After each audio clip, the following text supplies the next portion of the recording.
हम प्रार्थना करें।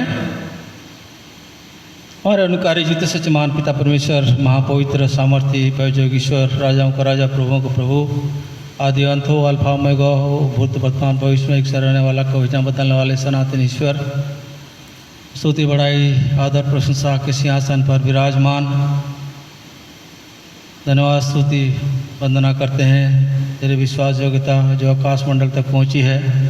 हम जैसी पापियों से प्रेम किया, अपना एकलौता पुत्र को हमारे लिए दिया, जिसने हमारे सारे पापों को, अपराधों को, हमारे न्याय को, हमारे श्राप को, हमारे दंड को अपने देह पर लेके कलवरी क्रूस पर निर्दोष और निष्कलंक होने पर भी हमारे लिए वो हमारे दंड को सहा कलवरी क्रूस पर, और अपना सब कुछ उंडेल दिया। अपना शरीर से 6 घंटा हमारे लिए दुख सहा, लहू बहाया, और लहू हमारे छुटकारे का दाम था, क्योंकि और किसी रीति से भी हमारे छुटकारा सोना चांदी नाशवान वस्तुओं के द्वारा से नहीं, कर्म धर्म के द्वारा से नहीं, हमारी बुद्धि ज्ञान से नहीं हो सकता था।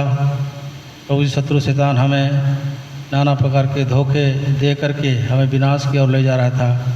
हमारा अंत विनाश था, आग और गंधक का झील हमारा भाग था।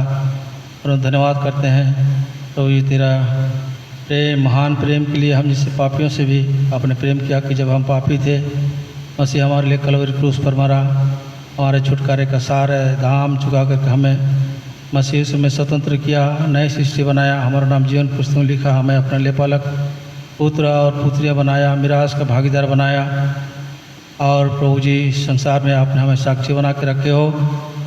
और प्रभु जी, आपकी वचन और आत्मा दे करके प्रभु जी, आप हमें दिन रात आंखों को पुतली समान हमें तो संभालते हो। ये प्रभु जी, ये कनान की यात्रा में आप हमें अगुवाई करके ले चलते हो। हमारा अच्छा चरवाहा, महान रखवाला, भेड़ों का महान चरवाहा है, इसलिए हम धन्यवाद करते हैं। और रात दिन हमारे साथ प्रभु जी भलाई करते हो, आशीष देते हो, और प्रभु जी अगुवाई करते हो, हमारे प्रार्थना को सुनते हो, और हमें चंगाई करते हो, और हमें आशीष देते हो। सारे भलाई के लिए हम धन्यवाद करते हुए प्रभु जी, हमें जो महान आशा मसीह में मिला है कि हम प्रभु जी आपके साथ जुग रहेंगे। आप शीघ्र बादलों पर आ रहे हैं देने के लिए, ताकि हम प्रभु जी तैयार बाट होते हुए पाए जाएं। इसमें अपने पूछ दीजिए, खास करके बाइबल स्टडी के लिए जो वचन आप दीजिए और गीत दीजिए, और प्रभु जी वचन का प्रकाश पवित्र आत्मा का दीजिए, अपनी उपस्थिति दीजिए। आप पवित्र आत्मा का उपस्थिति हमारे साथ बने रहे। अब वातावरण में मसीह का लहू छिड़काओ, हृदय में विवेक में वातावरण में छिड़कते हैं, अंधकार शक्तियों को मसीह नाम से बांधते हो, सारा समय आपको प्रभु तस्वीर में दिलाते हुए हमारी प्रार्थना धन्यवाद एक मत उद्धार करते प्रभु मसीह के जीवित और बहुमूल्य कर दर्शन करें। आमीन।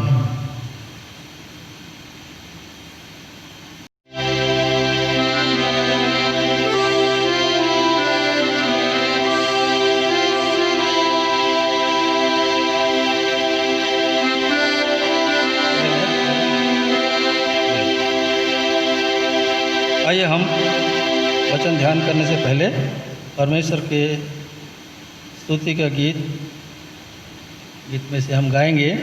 गीत संख्या 755, गीत संख्या 755।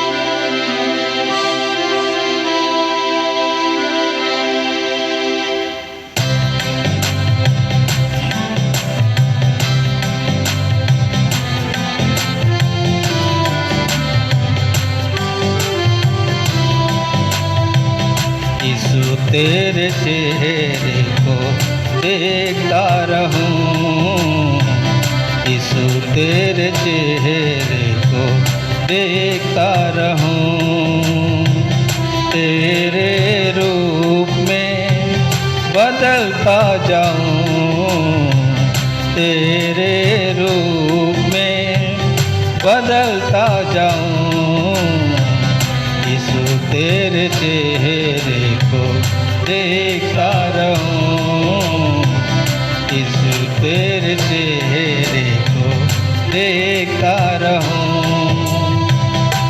यीशु तूने मेरे लिए स्वर्ग को छोड़ा था, दास का रूप लेकर नम्र बना था। यीशु तूने मेरे लिए स्वर्ग को छोड़ा था, दास का रूप लेकर नम्र बना था। नम्र नहीं हूँ प्रभु, घमंड से भरा मैं हूँ। नम्र नहीं हूँ प्रभु, घमंड से भरा मैं हूँ। तेरी नम्रता मैं अब पाऊँ।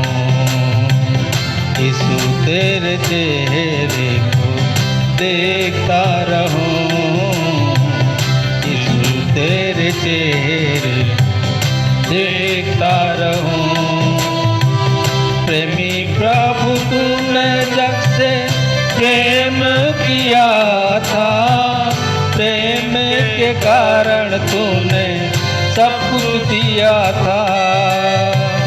प्रेमी प्रभु तूने जग से प्रेम किया था, प्रेम के कारण तूने सब कुछ दिया था। कठोर हृदय है मेरा, प्रेम नहीं करने वाला। कठोर हृदय है मेरा, प्रेम नहीं करने वाला। प्रेमी हृदय मैं चाहता हूँ। यीशु तेरे चेहरे को देखता रहूं। यीशु तेरे चेहरे देखता रहूं। सहनशील प्रभु तू मनुष्य के लिए, चाहता नहीं कोई नाश हो जाए। सहनशील प्रभु तू सब मनुष्य के लिए, चाहता नहीं कोई नाश हो जाए। सहता नहीं हूँ प्रभु अधीर स्वभाव मुझ में, सहता नहीं हूँ प्रभु अधीर स्वभाव मुझ में। तेरी सहनशीलता मैं पाऊँ। यीशु तेरे चेहरे को देखता रहूं। यीशु तेरे चेहरे को देखता रहूं। विश्वास प्रभु तू काम तेरे अद्भुत हैं, विश्वास योग्यता तेरी आकाश से ऊंची है।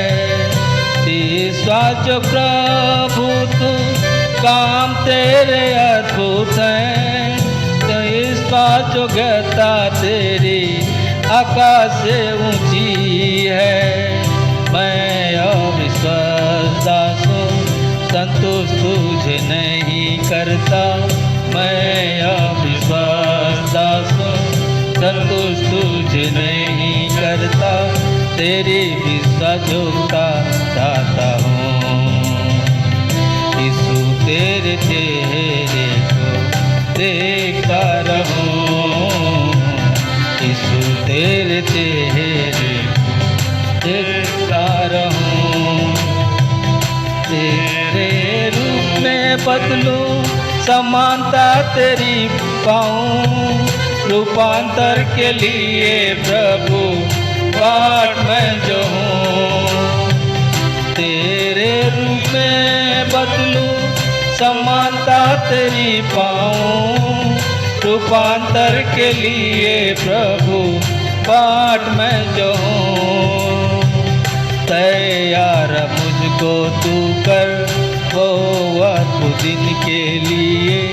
तैयार मुझको तू कर अद्भुत के लिए।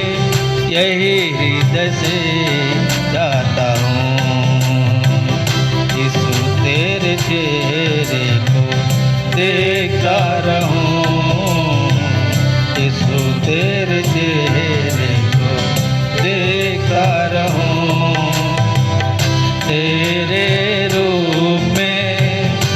बदलता जाऊं तेरे रूप में, बदलता जाऊं यीशु तेरे चेहरे को देखता रहूं, यीशु तेरे चेहरे को देखता रहूं।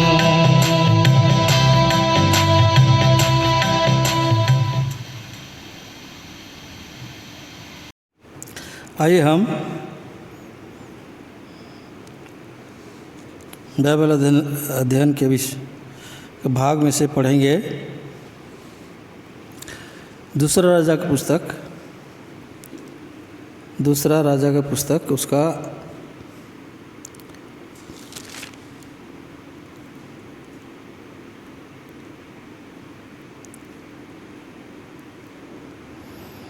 9 वचन।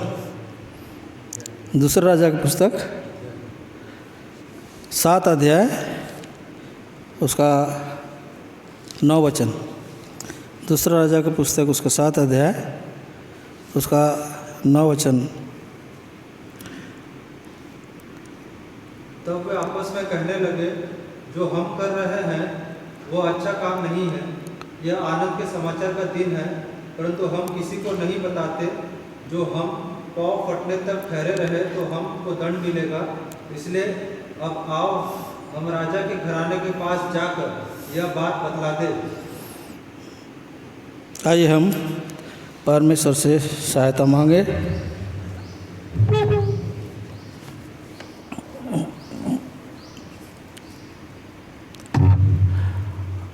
हमारे अनुकारी जीवित महान परमेश्वर, आपके उपस्थिति में आपके वचनों का हमने जो भाग ध्यान किए हैं, दूसरा राजा 7 अध्याय 9 वचन के आधार पर प्रभु जी आप हमसे कुछ बोलना चाहते हो। प्रभु जी अपने आत्मा का प्रकाश दीजिए ताकि आपके आवाज़ हम सुन सकें। हमारे मनों को तैयार करें ताकि हम वचन को अपने हृदय में ग्रहण कर सकें, उसको अपना सकें और आपकी इच्छा, आपकी आज्ञा हमारे जीवन के द्वारा से पूरा होने पाए, इसके लिए सहायता मांगते हुए अंधकार शक्ति को मसीह नाम से बांधते प्रार्थना धन्यवाद प्रभु से कि जीवित और बहुमूल्य नाम कर दासों ने गण करें। आमीन।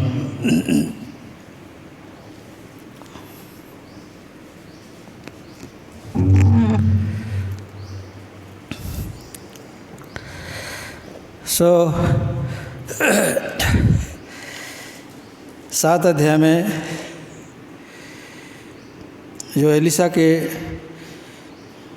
जीवन का वृतांत है उसमें से उसके कुछ कामों को हम देखते हैं।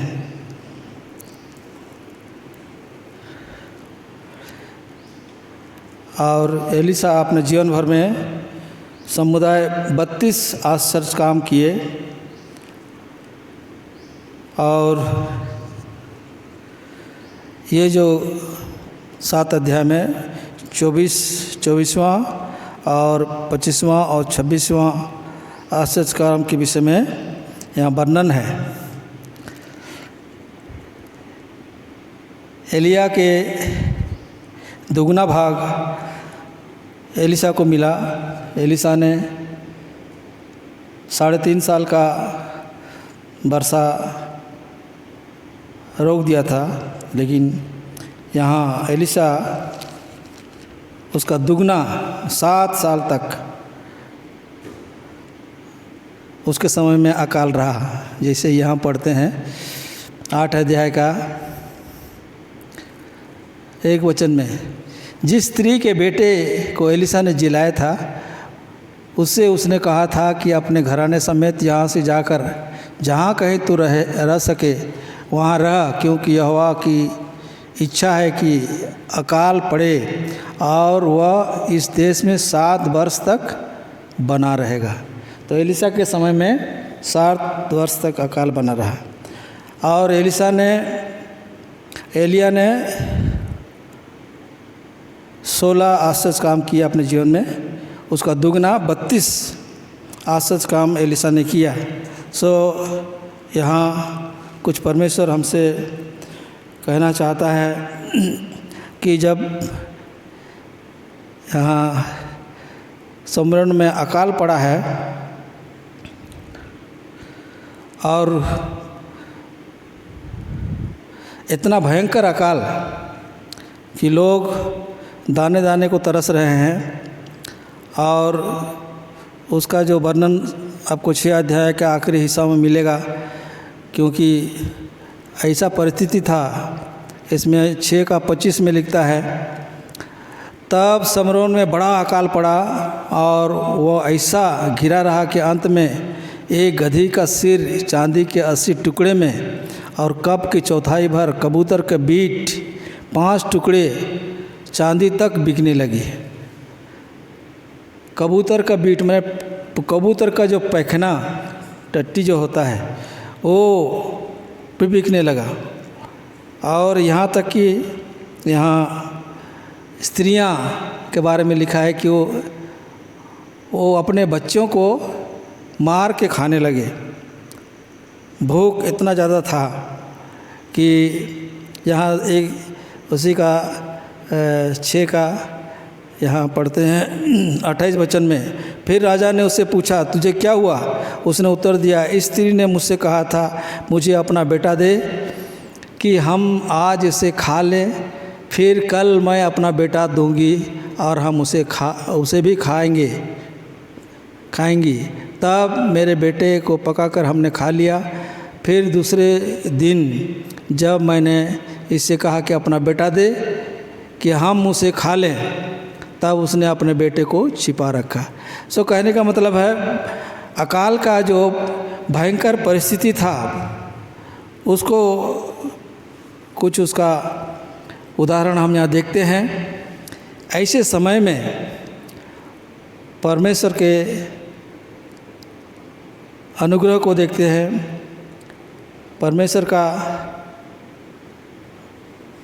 कामों को हम देखते हैं। यहाँ 7 अध्याय के 1 वचन में हम देखते हैं देश भर में पूरा अकाल पड़ा है। सो यहाँ 7 अध्याय के वचन, तब एलिशा ने कहा, यहोवा का वचन सुनो। यहोवा यूँ कहता है, कल इसी समय समरोन के फाटक में 1.25 भर मैदा 1 शेकेल में और 2 सया जौ भी 1 शेकेल में बिकेगा। सो यहाँ जबकि चारों ओर ऐसे अकाल पड़ा, ऐसे समय में एलिशा कहता है कि यहोवा यूँ कहता है, समरोन के फाटक में 1.25 भर मैदा 1 शेकेल में 1.25 भर मैदा और 1 शेकेल में 2 सवा जौ बिकेगा। ऐसा तो असंभव था, इसलिए 2 वचन में लिखता है, तब उस सरदार ने जिसके हाथ पर राजा तकिया करता था परमेश्वर के भक्त को उत्तर देकर कहा, सुन, चाहे यहोवा आकाश के झरोखे खोले तो भी क्या ऐसी बात हो सकेगी? उसने कहा, सुन, तू यह अपनी आँखों से तो देखेगा, परंतु उस अन्न में से कुछ खाने ना पाएगा। सो यहाँ हम देखते हैं कि परमेश्वर ने कहा है एलिशा के द्वारा, लेकिन कि यहाँ क्या देखते हैं, उसका अविश्वास और उधर परमेश्वर का बहुतायत का जो भोजन का प्रबंध परमेश्वर अपने लोगों के लिए करता है। यहाँ देखो व्यवस्था विवरण 2 अध्याय 7 वचन, व्यवस्था विवरण 2 का 7 में पढ़ते हैं, क्योंकि तुम्हारा परमेश्वर यहोवा तुम्हारे हाथों के सब कामों के विषय तुम्हें आशीष देता आया है और इस भारी जंगल में तुम्हारा चलना फिरना वो जानता है। इन 40 वर्षों में तुम्हारा परमेश्वर यहोवा तुम्हारे संग संग रहा है और तुमको कुछ घटी नहीं हुई।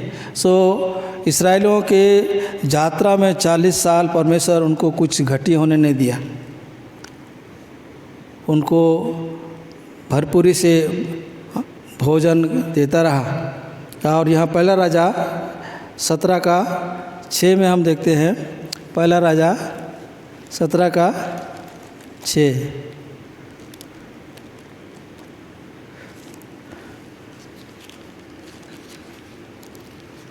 पहला राजा 17 का 6 पढ़ो।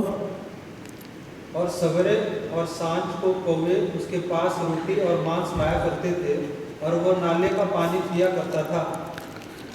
हाँ, यहाँ एलिया के विषय में, जबकि उस देश में अकाल पड़ा हुआ है 3.5 साल, और एलिया को परमेश्वर कहाँ भेजता है?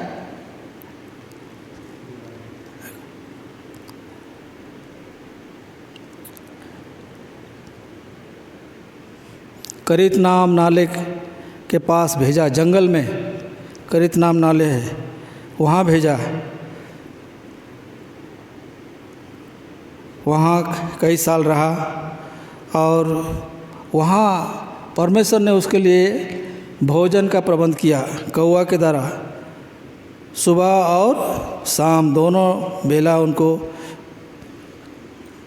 भोजन बहुत ऐसे मिलता, पानी मिलता, और इस तरह से परमेश्वर अपने लोगों की आवश्यकता को क्या करता है? पूरा करता है। 19 का 6 वचन पढ़ो उसी का, पहला राजा 19 का 6, पहला राजा 19 का 6। उसने दृष्टि करके क्या देखा कि मेरे सिरहाने पत्थरों पर पकी हुई एक रोटी और एक सुराही पानी रखा है। तब उसने खाया और पिया और फिर लेट गया। हाँ, यहाँ इजराइल के डर से वो भागा, और यहाँ जो झाऊ पेड़ के नीचे वो बैठ गया और उसने मृत्यु मांगी, क्योंकि इतना अपने जीवन से वो निराशा था, इतना डर गया था कि मुझे अब जीने की मुझको कोई आवश्यकता नहीं, मुझको मृत्यु दे दो करके ऐसे प्रार्थना करता है। लेकिन परमेश्वर का हाथ उसके ऊपर में है, उसने उसके लिए भोजन और पानी का प्रबंध करता है और वो खाता है, फिर सो जाता है, फिर दोबारा फिर उसको उठाता है। और तब यहाँ 7 वचन में, दूसरी बार यहोवा का दूत आया और उसे छूकर कहा, उठकर खा, क्योंकि तुझे बहुत लंबी यात्रा करनी है। यहाँ देखते हैं कि परमेश्वर अपने लोगों का किस रीति से आवश्यकताओं को पूरा करने के लिए वो हर समय तत्पर रहता है। यहाँ दूसरा राजा 3 का 20, दूसरा राजा 3 का 20 वहाँ पढ़ते हैं। सवेरे अन्नबलि चढ़ाने के समय एदोम की ओर से जल बह आया और देश जल से भर गया।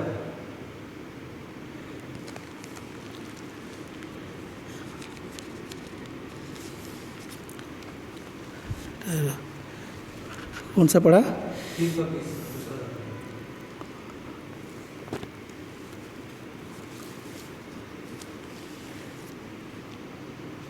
3 का 20।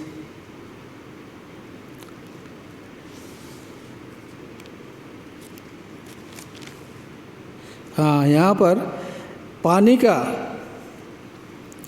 घटी था और परमेश्वर ने कहा तुम गड्ढा खोदो, और गड्ढा खोदा तो इतने पानी हो गया कि वो जल बहने लगा।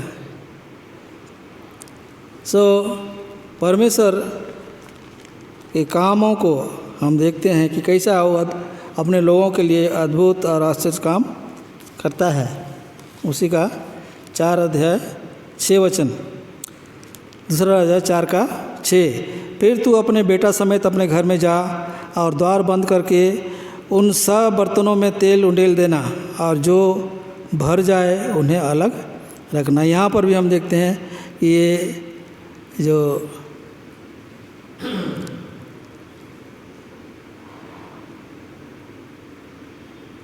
भविष्यता के चेलों में से एक स्त्री है, वो उनके पास उसके पास जो कर्ज दिया था वो आया है और कहता है कि तेरे दोनों पुत्रों को हम ले जाएंगे, क्योंकि वो कर्ज नहीं चुका सक रही थी।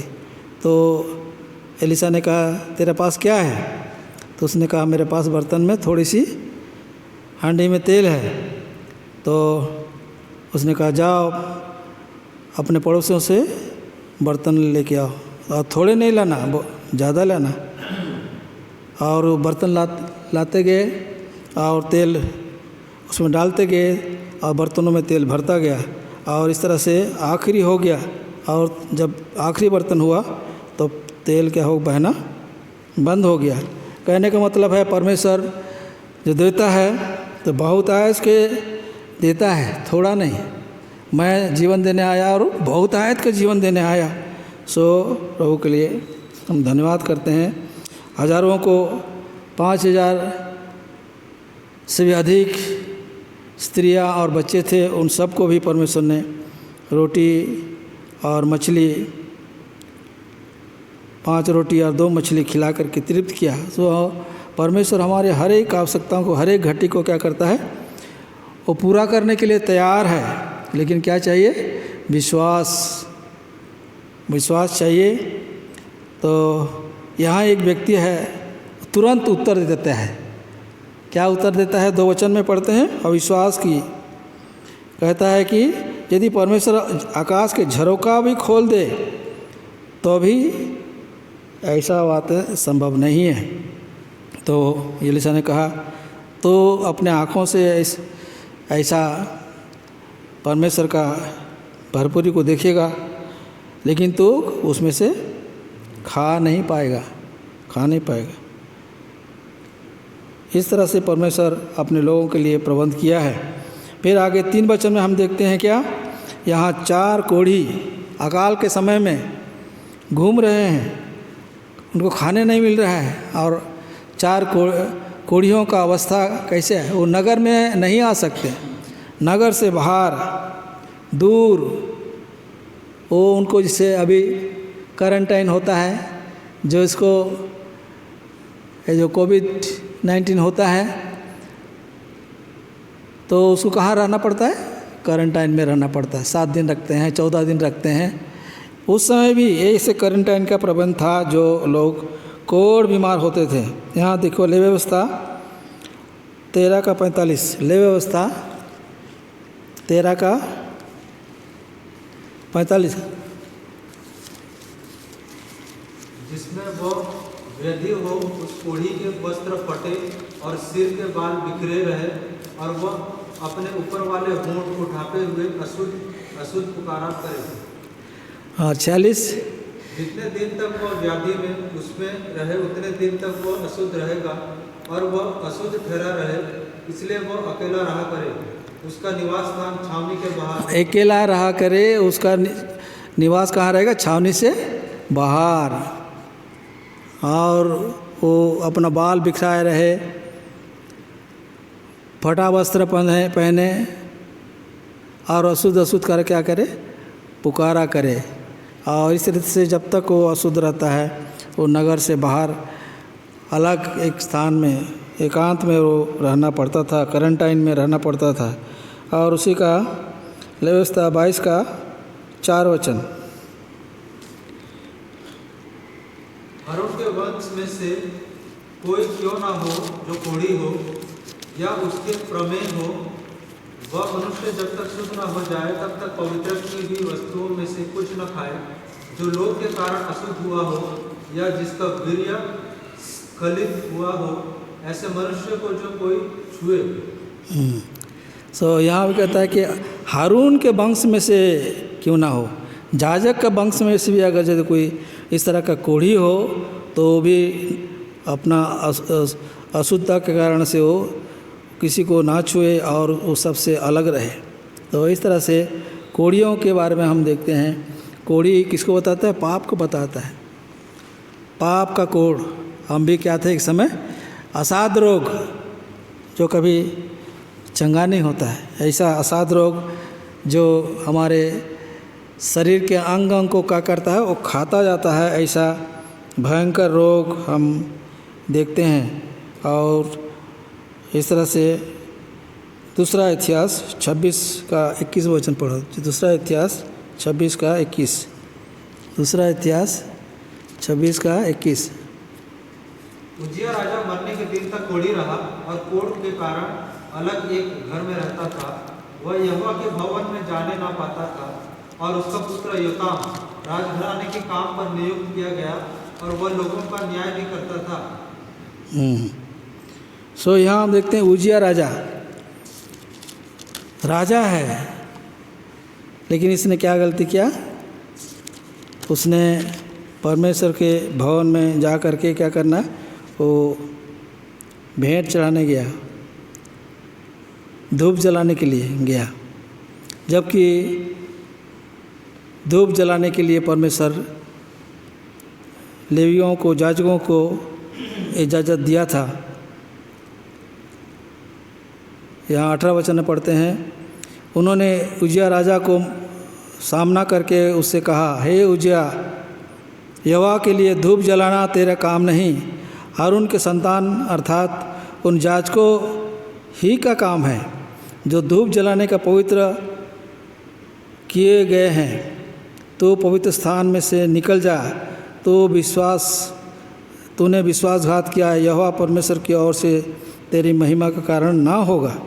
लेकिन ज़बरदस्ती उजिया राजा वो मंदिर में प्रवेश करके धूप जलाने गया और उसके माथे पर क्या हो गया, कोढ़ हो गया। और वो क्या, वो कोढ़ मरने तक उसके शरीर में रहा। और वो क्या करता था, यहोवा का भवन को जाने नहीं पाता था। तो इस तरह से कोढ़ हमें क्या करता है, हमें समाज से, माँ बाप से, भाई बहन से, लोगों से हमें अलग कर देता है। पाप ने हमको भी इस तरह से हमको अपने परमेश्वर के भवन भी जा नहीं सकते थे। ऐसा पाप हमको परमेश्वर से अलग कर दिया था। ऐसे 4 कोढ़ी। और दूसरा चीज़ क्या है, उनको खाने को नहीं है, भूखा प्यासा इधर उधर भटक रहे हैं। अब अपने क्वारंटाइन से निकल गए हैं लोग, एकांतवास से निकल चुके हैं और नगर में आ गए हैं। शायद हमको कहीं कुछ खाना मिल जाएगा। और ये लोग घूम रहे हैं और कहते हैं, जो सामने में जो सोमेरोन है, जहाँ आराम का राजा है, उनके छावनी में हम जाएं और वहाँ हमको क्या मिलेगा, कुछ खाना मिलेगा। लेकिन छावनी में अंदर जाना तो उनको मना है। फिर भी उन्होंने हिम्मत किया, कहा कि यहाँ भी रहेंगे, बाहर में रहेंगे तो भी हम भूख से मरेंगे, और हम छावनी के अंदर भी जाएं, वहाँ यदि लोग हमको मार दें तो मार दें, वहाँ भी मरना है, यदि बच जाएंगे तो अच्छी है। इस ख्याल से उन्होंने क्या किया, इस ख्याल से वो निकले। 4 वचन पढ़ते हैं उसी का, यदि हम ये कहें नगर में जाएं तो वहाँ मर जाएंगे, क्योंकि वहाँ अकाल पड़ा है, और यदि यहाँ बैठे रहें तो भी हम क्या करेंगे, मर जाएंगे। अकाल के कारण से मनुष्य कितना अस्त व्यस्त है, भोजन नहीं है और भूख से तड़प रहे हैं, और उनको हाय हाय करना पड़ता है। और इस तरह से चारों ओर अकाल पड़ा हुआ है। आज अकाल कहने का मतलब है खेत में अनाज नहीं, वर्षा नहीं, और चारों तरफ सूखा बंजर, ऐसी अवस्था में बड़े तो बड़े सब के सब भूखा और प्यासा पाए जाते हैं, दुखी और निराश अवस्था में पाए जाते हैं। यहाँ देखो ये विलाप गीत 2 अध्याय 12 वचन, विलाप गीत 2 अध्याय 12 वचन, यिर्मयाह के बाद विलाप गीत। वे अपनी अपनी माता से रोकर कहते हैं, अन्न और दाखमधु कहाँ है? वे नगर के चौकों में घायल किए हुए मनुष्य के समान मूर्छित होकर अपने प्राण अपनी अपनी माता की गोद में छोड़ते हैं। सो यहाँ देखिए, बच्चे को भोजन नहीं मिल रहा है, बड़े तो बड़े बच्चों को भी भोजन नहीं मिल रहा है, और वो अपने माँ से पूछ रहे हैं। 2 का कितना पड़ा? 12। इसमें पढ़ते हैं, वे अपनी माता से रो कर कहते हैं, अन्न और दाखमधु कहाँ? वे नगर के चौकों में घायल किए हुए मनुष्य के समान मूर्छित होकर अपने प्राण अपने माता के गोद में छोड़ते हैं। देखो, बच्चे भूख के कारण से माँ के गोद में वो उनको मरना पड़ रहा है। उसी का विलाप गीत का 4 वचन पढ़ो, 4 का 4। दूध पीते बच्चों की जीभ प्यास के मारे तालू में चिपट गई है। बाल बच्चे रोटी मांगते हैं, परंतु कोई उनको नहीं देता है। दूध पीते बच्चे प्यास के मारे वो क्या करें, वो तड़प रहे हैं। सो ऐसा भयंकर अकाल बड़े को लीती तो है, छोटे बच्चों को भी, दूध पीने वाले बच्चों को भी दूध नहीं मिल रहा है। माँ को भोजन नहीं तो दूध कहाँ से होगा? आमोस का पुस्तक 4 अध्याय 6 वचन, आमोस 4 का 6, आमोस 4 का 6। मैंने तो तुम्हारे सब नगरों में दाँत की सफाई करा दी और तुम्हारे सब स्थानों में रोटी की घटी की है, तो भी तुम मेरी ओर फिर कर ना आए। यहोवा की यही वाणी है। हाँ, सो अकाल परमेश्वर की ओर से भी भेजा गया है, क्योंकि इस्राएलियों के गिराहट के कारण से वो सुधरने का नाम नहीं ले रहे हैं, वो परमेश्वर के विरुद्ध बलवा कर रहे हैं। इसलिए क्या भेजा है परमेश्वर? अकाल। 6 में पढ़ते हैं, मैंने तो तुम्हारे सब नगरों में दाँत को सफाई करा दी और तुम्हारे सब स्थानों में रोटी की घटी की है, तो भी तुम मेरी ओर फिर कर ना आए। सो परमेश्वर चाहता है कि हम परमेश्वर की ओर फिर के आए। 8 का, आमोस का 8 का 11, आमोस 8 का 11। परमेश्वर यहोवा की यह वाणी है, देखो ऐसे दिन आते हैं जब मैं इस देश में महंगी करूंगा, उसमें ना तो अन्न की भूख और न पानी की प्यास होगी, परंतु यहोवा के वचनों के सुनने ही की भूख प्यास होगी। भूख प्यास किसके? यहाँ वचन के, अन्न की भूख और ना पानी के प्यास। सो अकाल कहने का मतलब है वचन का अकाल, वचन के अकाल। आज वचन की घटी के कारण से चारों ओर विश्वासी भूख और प्यास में पड़े हुए हैं। उनको आत्मिक भोजन, आत्मिक वचन, जीवन देने वाला वचन, जो तृप्ति देने वाला वचन आज नहीं मिल रहा है। इसलिए क्या है? चारों ओर अकाल। सो यहाँ हम देखते हैं अकाल पड़ा हुआ है। तो ये 4 कोढ़ी अकाल की अवस्था में वो कहाँ गए? यहाँ वो छावनी के अंदर गए, छावनी के अंदर गए, राजा का छावनी के अंदर। तब वहाँ हुआ क्या है? आराम का राजा और उनके सारे सैन्य को परमेश्वर ने एक क्या दिया है, उसको क्या बोलते हैं, भारी आहट सुनाई। 6 वचन पढ़ते हैं, क्योंकि प्रभु ने आराम के सेना के रथों और घोड़ों की और भारी सेना की सी आहट सुनाई थी। और वे आपस में कहने लगे, सुनो, इसराइल के राजा ने हित्ती और मिस्री राजाओं के वेतन पर बुलाया है कि हम पर चढ़ाई करें।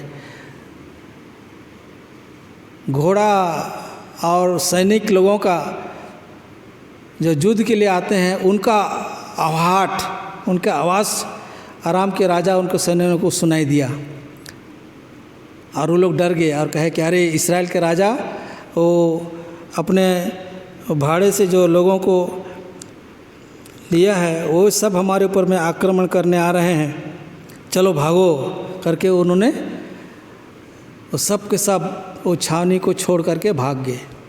और छावनी सुनसान पड़ा हुआ है, सुनसान पड़ा है। और उस समय 4 कोढ़ी उस छावनी में प्रवेश करते हैं और क्या देखते हैं, वहाँ खाना भरपूरी से, वस्त्र, सोना चांदी और घोड़ा और खच्चर सब भरे पड़े हैं और एक भी आदमी नहीं। सो उन्होंने एक छावनी में घुसा और वहाँ बहुत इसका खाना मिला उनको, खूब खाए और दूसरे छावनी में घुसे, बहुत सा सोना चांदी धन दौलत उनको मिला।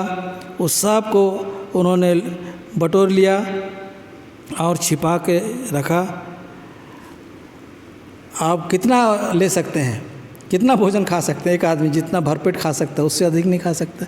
सोना चांदी कितना, जितना समेट सके समेट लिए। तब उनको क्या हुआ, उनका विवेक उनको दोषी ठहराता है, उनको विवेक उनको स्मरण दिलाता है। क्या? ये 9 वचन जो हमने पढ़ा था पहले शुरू में, वही वचन को और अगर पढ़ेंगे, तब वो आपस में कहने लगे, जो हम कर रहे हैं वो अच्छा काम नहीं है, ये आनंद का समाचार का दिन है, परंतु हम किसी को नहीं बताते। जो हम पाँव फटने तक ठहरे रहें तो हमको दंड मिलेगा। इसलिए अब आओ हम राजा के घराने के पास जाकर यह बतला दें। पहला चीज़ क्या है, ये उनके लिए तो बहुत ही खुशी की बात है। एक घोड़ी को, एक भिखारी को इतना धन दौलत खाना पीना यदि मिल जाए, इससे बड़ा आनंद और क्या है, इससे बड़ा आनंद और क्या है। और ये कोढ़ी वो हमारे हालत को बताता है कि जहाँ एक समय हम भी क्या थे, इस तरह का कोढ़ी थे, भूखे थे, प्यासे थे और निराशा जीवन में दुखी थे और इधर उधर भटक रहे थे, परंतु प्रभु ने हमें अपने अपने आनंद का सुसमाचार दे करके हमें उस कोढ़ के रोग से और भूखमरी से और असहाय अवस्था से और मृत्यु से, उनको तो मरना ही था भूख के कारण से, वो भयानक मृत्यु से हमको क्या किया, प्रभु ने बचा लिया। ये सुसमाचार हमको मिला यहाँ, इसलिए और उन्होंने इस बात को, उनका विवेक उनको दोषी ठहराया। कहा यदि हम इस बात को अपने तक छिपा कर रखें तो क्या होगा, परमेश्वर हमें क्या करेगा, दंड देगा। आओ हम चलते हैं और राजा को ये खबर बताते हैं। पहला चीज़ क्या है, ये आनंद का समाचार है, ये आनंद का जीवन प्रभु यीशु मसीह में हमें मिला। और ये अब हमारा क्या बनता है, ये हमारा जिम्मेदारी बनता है, ये हमारा दायित्व बनता है कि हम अपने लिए ना जिए परंतु दूसरों के लिए जिए, दूसरों को भी ये खबर सुसमाचार कि प्रभु यीशु मसीह में आनंद की भरपूरी है, जीवन है, तृप्ति है करके हम दूसरों को बता सकें, ये हमारा कर्तव्य है। कोढ़ियों ने इस तरह से सोचा कि जो हम काम कर रहे हैं वो अच्छा नहीं, हम खा पी करके अपना संतृप्त हो करके हम पड़े रहेंगे तो क्या परमेश्वर को अच्छा लगेगा? नहीं। नेहमिया में क्या पढ़ते हैं, जब भवन बना तो कहता है कि तुम दूसरों, यहोवा का आनंद हमारा दृढ़गढ़ है, और सब तरफ क्या करो, बयाना भेजो कि सारे के सारे लोग आएँ और खाएं। सो ऐसे ही हम भी क्या करें कि इस आनंद का समाचार को दूसरों को हम क्या करना है, बताना। यशायाह 40 का 9 वचन, यशायाह 40 का 9, यशायाह हे सिय्योन को शुभ समाचार देने वाले सुनाने वाले ऊंचे पहाड़ पर चढ़ जा। हे यरूशलेम को शुभ समाचार सुनाने वाली बहुत ऊंचे शब्द से सुना, ऊंचे शब्द से सुना, मत डर, यहूदा के नगरों से कह, अपने परमेश्वर को देखो। हाँ, सो यहाँ पर हम कहता है कि हे सिय्योन के शुभ समाचार सुनाने, सिय्योन मतलब मंडली, ऊंचे पहाड़ पर चढ़ जा, यरूशलेम को शुभ समाचार सुनाने वाली बहुत ऊंचे ऊंचे शब्द से सुना, ऊंचे शब्द से सुना, मत डर, यहूदा के नगर से कह, अपने परमेश्वर को देखो।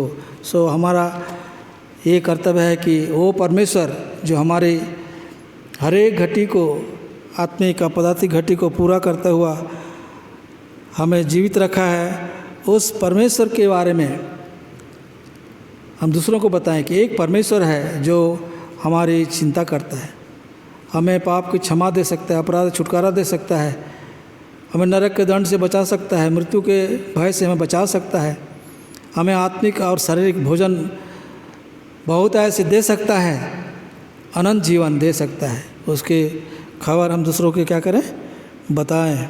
तो ये 52 उसी का, यशायाह 52 का 7, यशायाह 52 का 7,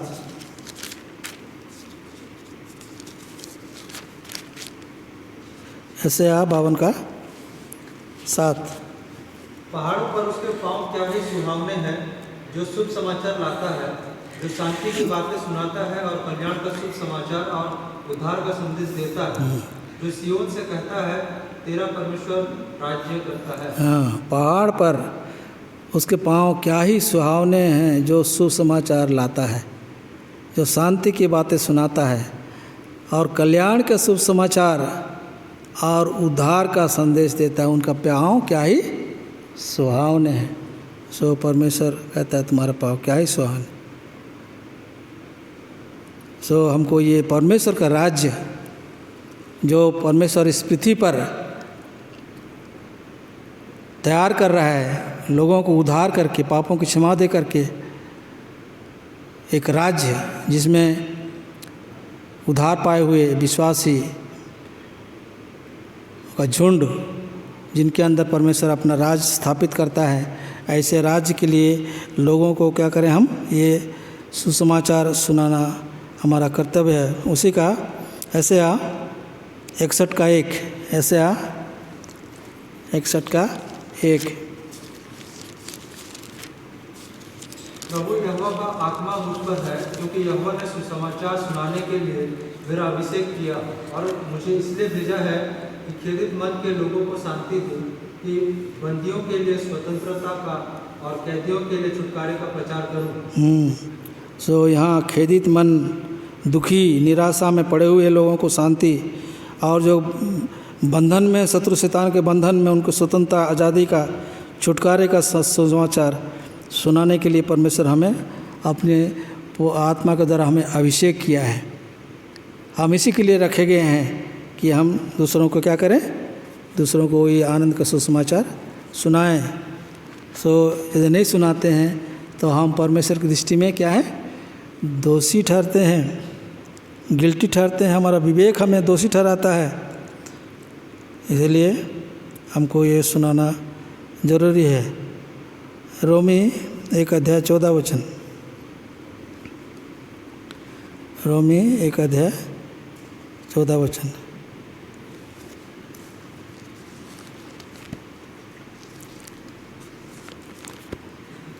रोमी 1 का 14। मैं यूनानियों और अन्य भाषियों का और बुद्धिमानों और निर्बुद्धियों का कर्जदार हूँ।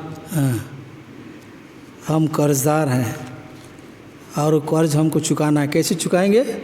दूसरों को सुसमाचार दे करके हम परमेश्वर के कर्ज, अन्य जातियों के ऊपर कर्ज, नहीं तो हम कर्जदार पाए जाएंगे। और कर्ज नहीं चुकाते हैं तो हमारे लिए ये दंड के कारण ठहरता है। इसलिए कहता है कि तुम अन्य जातियों के लिए, यूनानियों के लिए क्या है? कर्जदार। सो यहाँ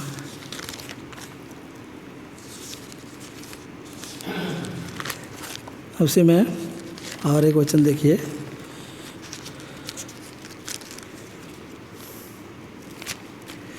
यहाँ 16 वचन है, रोमी 1:16। क्योंकि मैं सुसमाचार से नहीं लजाता, इसलिए कि वो हर एक विश्वास करने वाले के लिए, पहले तो यहूदी फिर यूनानी के लिए उद्धार के निमित्त परमेश्वर का सामर्थ्य। हाँ, सुसमाचार से लजाता नहीं। आज हम सुसमाचार सुनाते नहीं, इसलिए लज्जा भी कारण हो सकता है, डर भी वो कारण हो सकता है, चाहे आलसीपन हो सकता है, चाहे लापरवाही हो सकता है, सुख विलास के कारण हो सकता है। हम परमेश्वर का सुसमाचार सुनाना नहीं चाहते, क्या नहीं सुनाते, इसलिए हम क्या हैं? कर्जदार हैं। परमेश्वर चाहता है कि सबों का क्या हो? उद्धार हो। 1 कोरिन्थी 15:4। 15 कोरिन्थी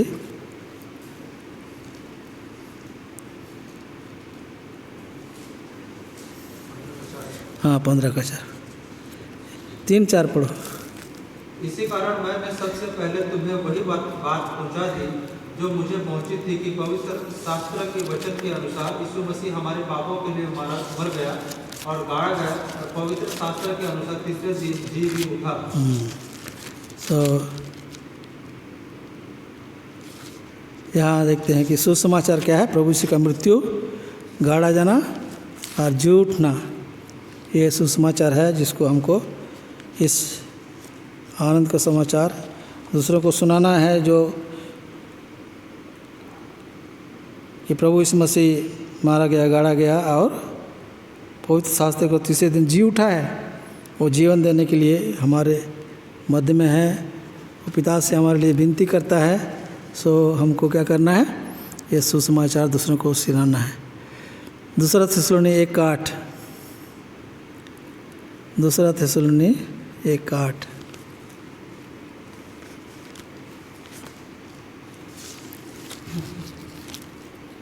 और जो परमेश्वर को नहीं पहचानते और हमारे प्रभु यीशु के सुसमाचार को नहीं मानते, उनसे पलटा लेगा। जो सुसमाचार को नहीं सुनते हैं, ना मानते हैं, उनसे कौन पलटा लेगा? परमेश्वर उनसे क्या करेगा? पलटा लेगा। वो पलटा लेने का समय आ गया है, प्रभु आने वाला है। उसके लिए हमें क्या करना है? दूसरों को सुसमाचार देना, बताना है, ताकि वो 2 थिस्सलुनी कितना पढ़ा? 1:8 ना। उसके बाद पढ़ो और एक वचन, वो है 1 पतरस 4:17। 1 पतरस 4:17।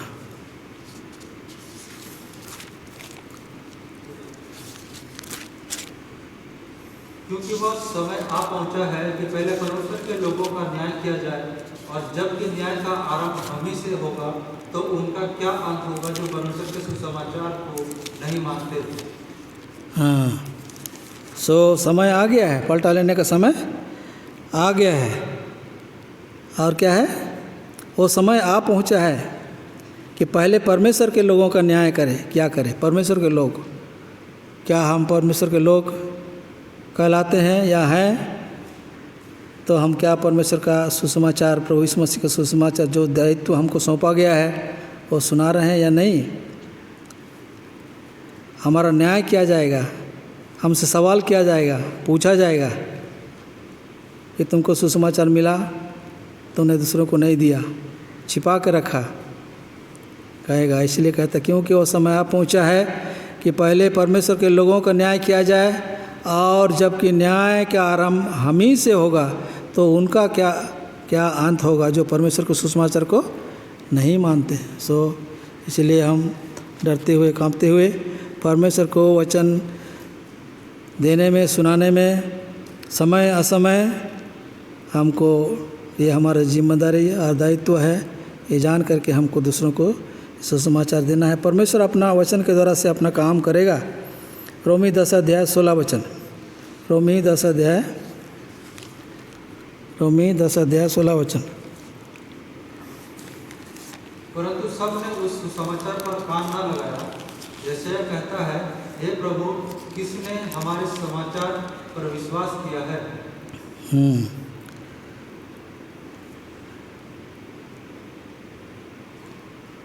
किसने हमारे सुसमाचार पर विश्वास किया? अतः विश्वास सुनने से और सुनना मसीह के वचन से होता है। सो कौन विश्वास करे या ना करे, लेकिन हमको क्या करना है? यहाँ 15 वचन पर 10 का 15, और यदि भेजे ना जाए तो कैसे प्रचार करें? ऐसे लिखा है कि उनके पाँव क्या ही सुहावने हैं जो अच्छी बातों का सुसमाचार सुनाते हैं। सो हमारा ये दायित्व बनता है कि हम परमेश्वर के वचन को क्या करना है? दूसरों को सुनाना है। आज यदि नहीं सुनाते हैं तो हम पर क्या होगा? दंड। परमेश्वर हमारे लिए दंड ठहराया है। सो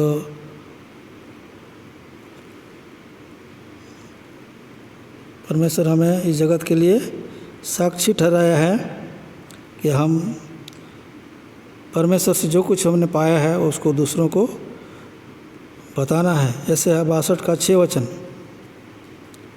ऐसे है 62 का 6।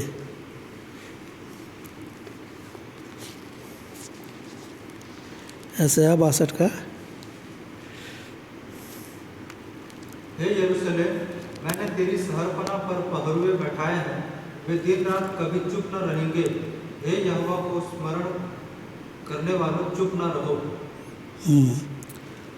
सो पर यरूशलेम पर तेरी शहरपनाह पर पहरुए बैठाए हैं। पहरुआ जागता रहता है ताकि हम खुद भी जागे, दूसरों को भी क्या करें? जगाएं।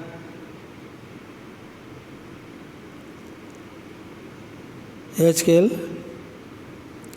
3 का 17-18 पढ़ो। एजकेल 3 का 17-18।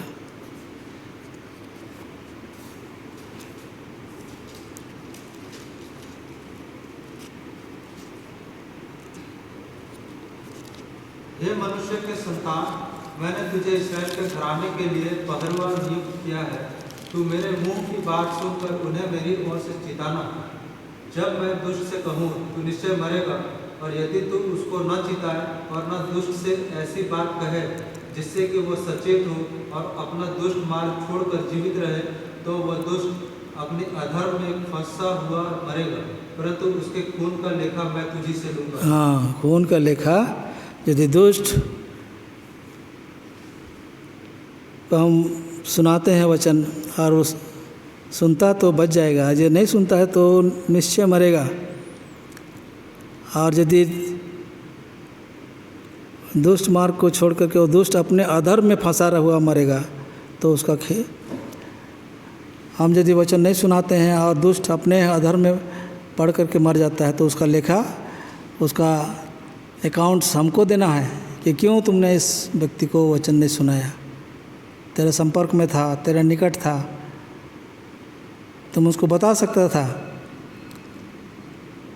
इसलिए उसका दोष भी हम पर थोपा जाएगा। इसलिए हमें भय के साथ जो सुसमाचार, जो आनंद का समाचार कोढ़ियों को मिला और उन्होंने इस बात को अनुभव किया, उनका विवेक उनको दोषी ठहराया। यदि हम नहीं सुनाते हैं, जा कर के नहीं बताते हैं, तो उसका दंड परमेश्वर हमें देगा। इसलिए ये हमारे लिए भी लागू होता है।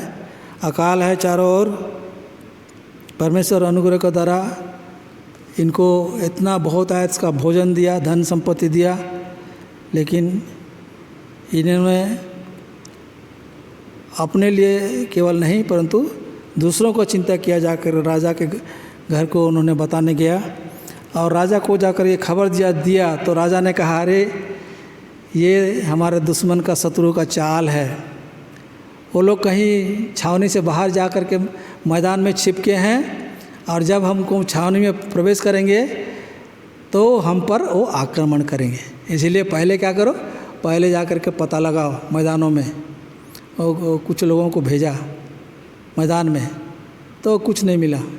सो वो लोग आ गए और उसके बाद उस सम्मेलन के गेट खोला गया और सब लोगों को खबर दिया गया कि यहाँ ऐसा ऐसा भोजन है।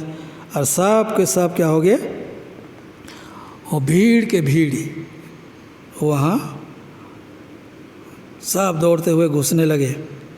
16 वचन पढ़ते हैं, तब लोगों ने निकलकर आराम के डेरों को लूट लिया और यहोवा के वचन के अनुसार 1 सया मैदा 1 शेकेल में और 2 सया जौ 1 शेकेल में बिकने लगी। परमेश्वर का वचन क्या होता है, कभी झूठ नहीं होता है। परमेश्वर ने कहा था ना कि 1 सया मैदा 1 शेकेल में, 1 सया 2 सया जौ 1 शेकेल में मिलेगा। और वो परमेश्वर का वचन क्या होता है, पूरा होने लगा। परमेश्वर का कहा हुआ वचन पर संदेह नहीं करना है। और जिन्होंने संदेह किया उनको क्या मिला, दंड मिला। यहाँ 17 वचन, अब राजा ने उस सरदार को जिसके हाथ पर वह तकिया करता था फाटक का अधिकारी ठहराया। तब वह फाटक में लोगों के पाँव के नीचे दबकर क्या हो गया, मर गया। यह परमेश्वर का भक्त के उस वचन के अनुसार हुआ जो उसने राजा से उसके यहाँ आने के समय कहा था। सो परमेश्वर का काम है अकाल भेजना और अकाल के समय में वो अपने लोगों को खिलाना और उनका तृप्ति करना। लेकिन हमारा कर्तव्य क्या है, हमारा कर्तव्य है कि जो अनुग्रह और जो सुसमाचार हमको मिला और जिसके कारण से हम बच गए, आनंद के भरपूरी पाए, उसको हम दूसरों को क्या करना है, बताना है। विश्वास के साथ परमेश्वर के वचन पर हमें विश्वास करना है।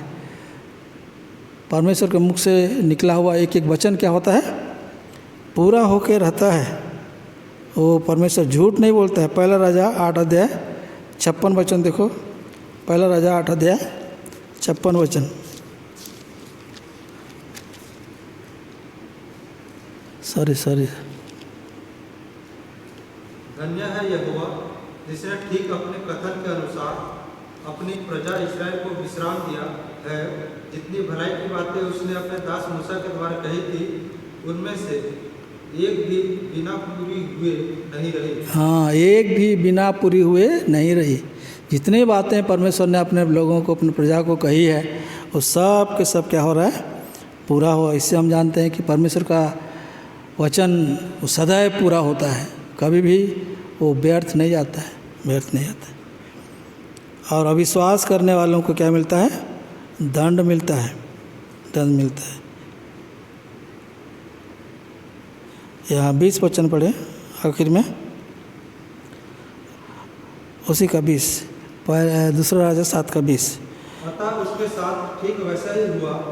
अतएव वह फाटक में लोगों के पाँव के नीचे दबकर मर गया। हाँ, देखिए, ये व्यक्ति जो अविश्वास किया, वो फाटक में उसको राजा ठहराया तो तुम फाटक में रहो। और लोगों का भीड़ इतना था कि भाग दौड़ में वो लोगों के पाँव के नीचे क्या हो गया, दब करके मर गया।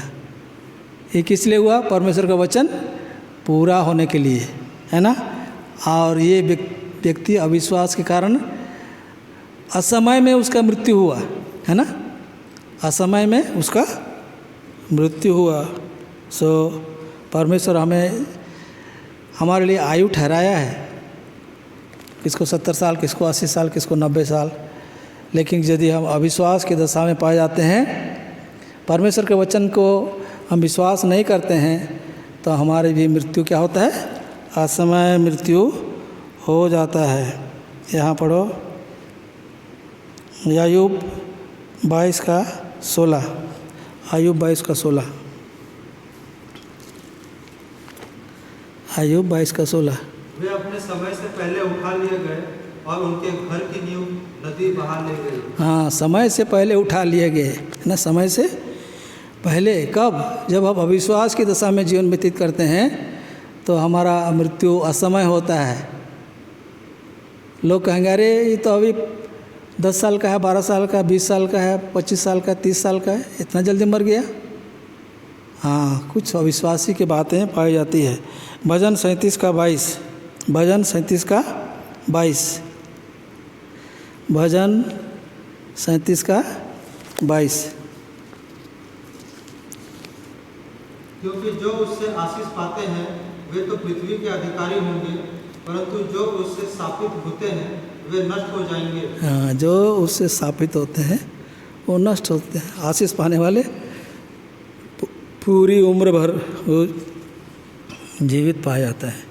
उसी का और एक वचन देखिए 55:23, 55:23, भजन संहिता 55:23। परंतु हे परमेश्वर, तू उन लोगों को विनाश के गड्ढे में गिरा देगा। हत्यारे और छली मनुष्य अपनी आधी आयु तक भी जीवित न रहेंगे। हाँ, परंतु मैं तुझ पर भरोसा रखते रहूंगा।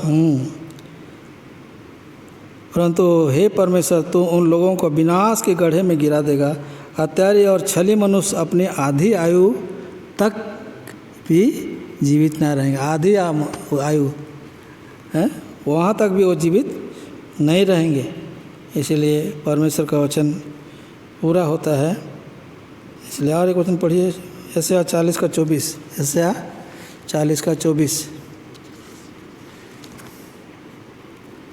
यशायाह 40:24। वे रोपे ही जाते, वे बोए ही जाते, उनके ठूंठ भूमि में जड़ ही पकड़ पाते कि वो उन पर पवन बहाता और वे सूख जाते और आंधी उन्हें भूसे की समान उड़ा ले जाती है। यहाँ पढ़ते हैं 40:24 में कि वो रोपे ही जाते हैं, बोए ही जाते हैं, उनके ठूंठ भूमि में जड़ ही पकड़ पाते कि उन पर पवन बहता वो सूख जाते हैं, आंधी उन्हें भूसे के समान उड़ा ले जाते हैं। वो रोपे जाते हैं, बोए जाते हैं, लेकिन कि पवन बहते ही वो सूख जाते हैं और आंधी में उनको क्या कर असमय मृत्यु हो जाता है। इसलिए परमेश्वर के वचन पर हम कभी संदेह ना करें। ये व्यक्ति का हालत ऐसा हुआ, लेकिन मुख्य उद्देश्य हम अपने दायित्व को, हमारे जिम्मेदारी को जो परमेश्वर ने हमें दिया है, जो हम कर रहे हैं वो अच्छा काम नहीं। यह आनंद का समाचार का दिन है, परंतु हम किसी को नहीं बताते। जो पाँव फटने तक ठहरे रहे तो हमको दंड मिलेगा। इसलिए अब आओ हम राजा के घराने के पास जाकर ये बात बतला दें। ये निर्णय के साथ कि हम आएँ और ये बात दूसरों को बताएं। यदि नहीं करते हैं तो पाँव फटने वाला है। सुबह रात बीत चुकी है, सुबह निकलने वाला ही है और हम उस समय दंडित होंगे। सो आइए हम परमेश्वर के वचन के लिए धन्यवाद करें और जो जिम्मेदारी हमारा है कि हम जगत के लिए सुसमाचार दूसरों को देने में हम आनाकानी ना करें, लापरवाही ना करें, सुस्ती ना करें, परंतु जिससे संभव होता है इस लॉकडाउन के समय हो, चाहे शटडाउन के समय हो, चाहे कोविड-19 के समय हो, जहाँ जैसे समय मिलता है हम एक दूसरे को सुसमाचार देते रहें। परमेश्वर अपने वचन के द्वारा उनके अंदर में काम करेगा, वो भी उद्धार पाएंगे, जीवन पाएंगे। सो आइए हम वचन के लिए धन्यवाद करेंगे, प्रार्थना करेंगे।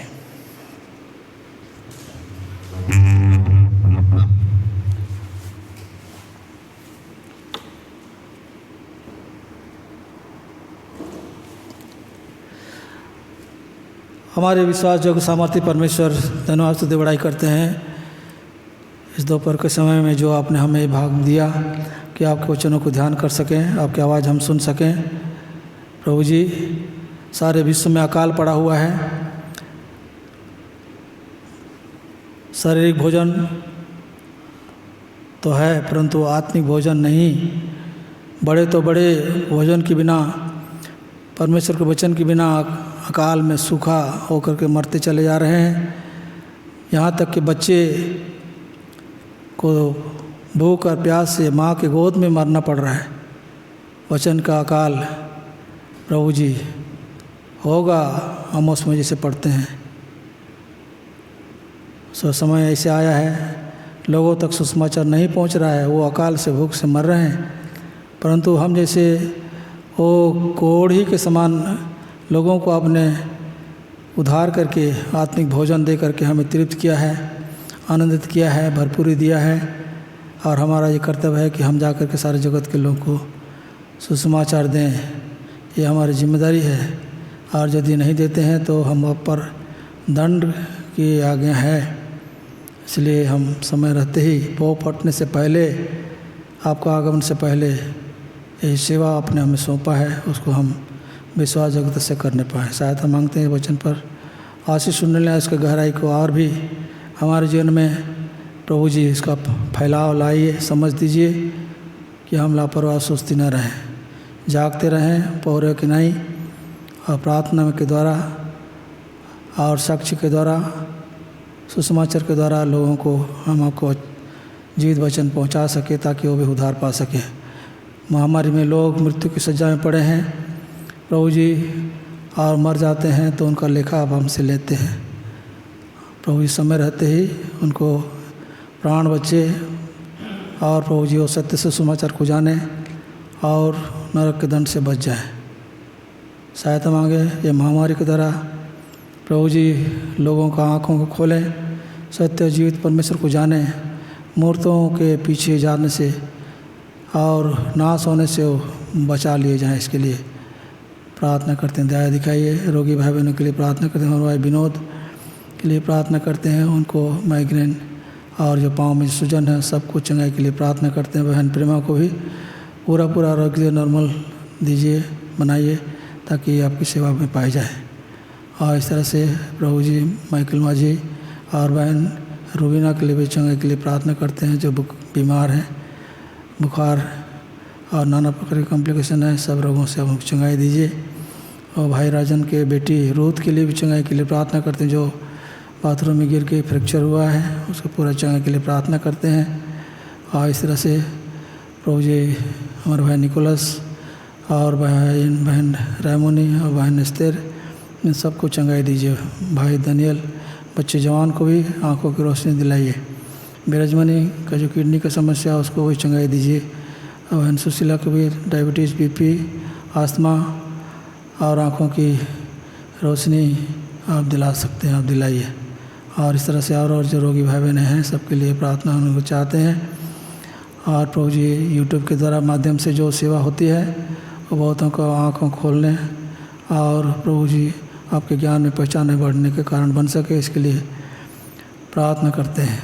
और जो प्रार्थनाएं हमें करनी है, बहुतों को प्रार्थना में उठाना है ताकि उनको दया मिले, अनुग्रह मिले। बुढ़ापे में पाए जाते हैं बुजुर्ग भाई बहनें, सबों के लिए अनुग्रह दया चाहते हैं।